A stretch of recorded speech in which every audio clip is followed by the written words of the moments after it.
কেমন গো? তরকারিটা মিষ্টি মিষ্টি। মিষ্টি, ময়ূর কচুরির মতো টেস্ট। হাবড়ার যে ময়ূর কচুরি, খাইনি। খাওনি একদিনও? আর ইয়েটা কেমন? পুরোটা সব আমার তো। অবশ্যই। বাহ,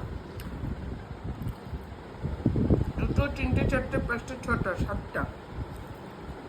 ইয়েটা কেমন? সাতটা। নানগুলো কেমন গো? ভালো। ভালো, নানগুলো ভালো। আমি বাড়িতে আরো ভালো বানাই। ভিতরে ছাতুর পুর দেওয়া আছে। কই দেখা? আছে দেখো, খোলো একটু মাঝখানটা। ওই দেখো। এটা ছাতু। ছোলা আর ছাতুর পুর। আমি একদিন বাড়িতে বানিয়ে খাওয়াবো তোকে, দেখবি তখন কি কোনটা ভালো। নান, কড়াইশুটি, ওই ছাতুর পুর দিয়ে আমি একদিন বাড়িতে বানিয়ে খাওয়াবো। ছাতুর পুর দিয়ে বানাবা?